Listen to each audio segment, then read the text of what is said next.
doors. I mean, I was like probably the only name there, and we'd bring in like a guy like Harley Race or Sergeant Slaughter, to do something special. But everybody else was just new young guys, and that didn't know anything because Vern didn't have any money to pay them. And the AWA was kind of one of the last of the, territories that just kind of had to came to the crossroads of life and had to shut the doors. Should have done it a couple years earlier, but Vern was a old school promoter, stubborn guy, didn't want to give up the fight, even though he didn't know how to do it anymore. But it worked out good for me because I got a lot of publicity, and then from there I went right to WCW and lived happily ever after. I mean, it was great that you went to WCW. It was awesome that you went there. But the thing, my whole problem with it at the time was that you go in and it's like the world champion is now going for the Western States Heritage Championship or so. It's God! It seemed like the Western States was before. That was in 1988. Oh, okay. I didn't know. I didn't know. I know when I saw you in WCW, I remember here's this top guy and he's going for this championship, and at least you were going with Barry Windham and stuff like that. Yeah, see that was right before that, yeah. And then you went back to AWA? Is that? Yeah, I went to the NWA for about a year in '88 and did the Barry Windham, Dusty Western States spell. But then the Crockett's sold out in either late '88 or early '89, to Turner, which became WCW. And then I went back to the AWA I had a good deal for me, and it worked out good, for like '89, '90. But then, it was time for Vern to shut the doors, and then, then I wound up in WCW. And it was fun for a while, but WCW was so messed up all the time, and I decided it would be much better for my career to go into the broadcasting.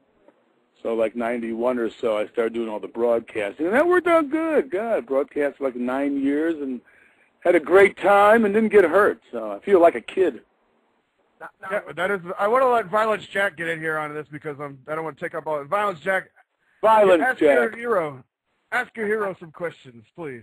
Now, Larry, I just want to lay this out here for you. I know that you think, Vern, didn't have the money and capital. I think what it really was, you were such a dominant champion at that time that the real, competitors were afraid to go to the AWA. And well, thanks, Bob. Yeah, I agree with that.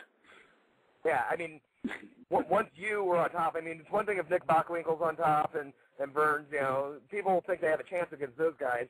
Everyone knew they didn't have a chance against the Living Legend. No, yeah, no kidding. It was a tough reputation to follow. I admit it. Well, the thing about it is, though, Larry, is that your promos were pretty biting. Because you got a lot of TV time in AWA, so you could pretty much talk any kind of shit on these guys you wanted to.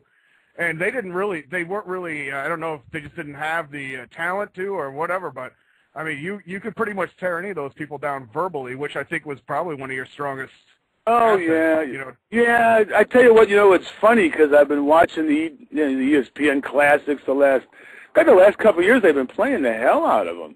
I think they're slowing down a bit now, but they played the hell out of them. And all the generation now, the young guys, and even when I go to TNA, all the young wrestlers there didn't get a chance to see me in my heyday wrestling, but they were horrified. They used to come up to me, when I go to TNA, and the young guys, they'd all look at me and go, "God, you were such an asshole."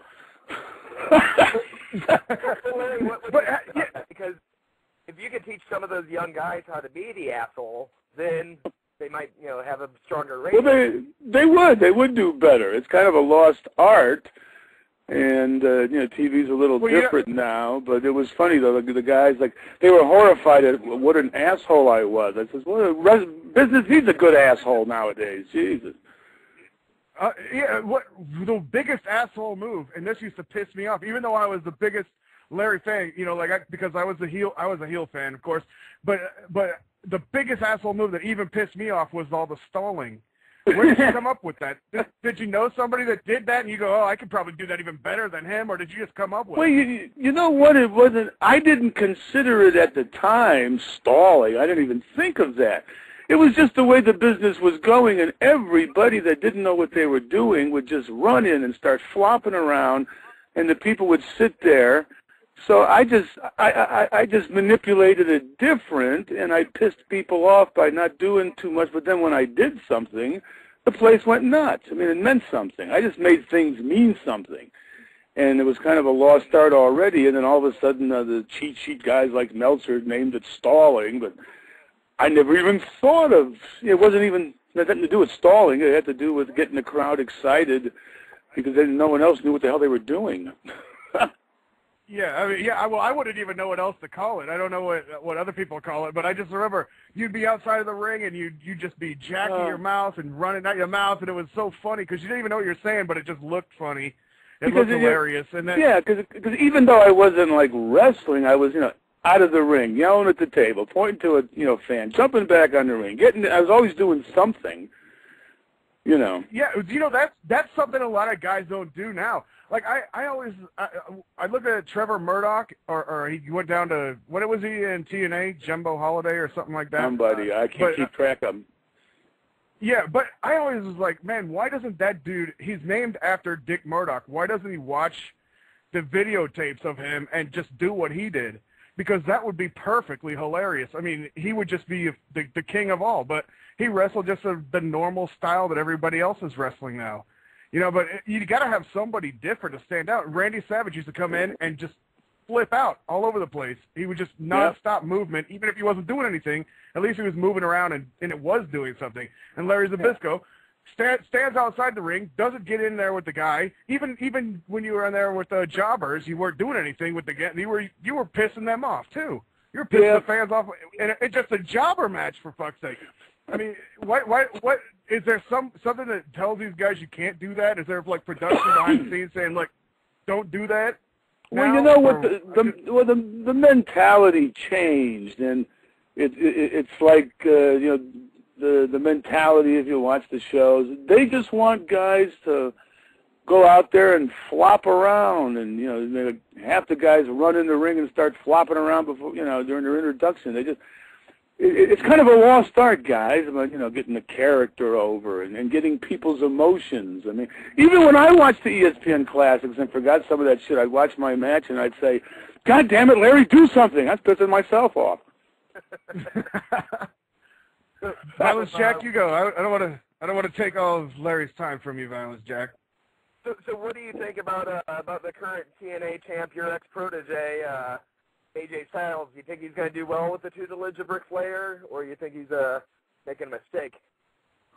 I don't know. I mean, it just started. We'll have to see what happens. AJ's one of these guys that is so good at what he does, I don't think people can dislike him. They tried that before with AJ, and then he hits a phenomenal move, and everybody goes, yay. So I just think maybe AJ, is one of these guys that is really hard to dislike because he's so good. So, but you never know what happens, and of course, you can't trust Flair, so you never know what's going to happen. If it were up to me, you would be right back in the mix. You'd be fighting over AJ's soul there. You'd be on his good side, trying to lure him back to. Well, maybe I can help him. There's always the one guy I never wrestled after all these years that we both been in the business was Flair. So once again, Flair's been dodging. I still would like to get him in the ring. He's been dodging you, Larry. He wouldn't give you a shot in '90. Yeah, they wanted us to wrestle in WCW, but he was afraid to get in the ring, so it never happened. Exactly. That's insane. That would have been so great, especially in '90. That would have been absurdly awesome. Oh yeah, it would have been really good. A lot of people don't even remember, because a lot of people don't even know, because I didn't even know until like later on about the whole Bruno Sammartino thing. And you wrestled. That was like your main thing. You wrestled in front of 50,000 people. Was that how early on in your career was that you wrestled? It was for 50,000 people.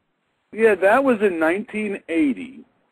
And I was in the business like 6 years, and I was only like 26, 27 years old. So for a guy to do that at that age, at that stage of the game, with a guy as as big as Bruno's name was, but back in those days, when we sold out Shea Stadium, and kind of put wrestling on the map and got the cable industry all excited about wrestling. I mean, it was really absurd for the time. No one, even the McMahons didn't think that we could pull it off and sell out the stadium, and we proved them wrong. But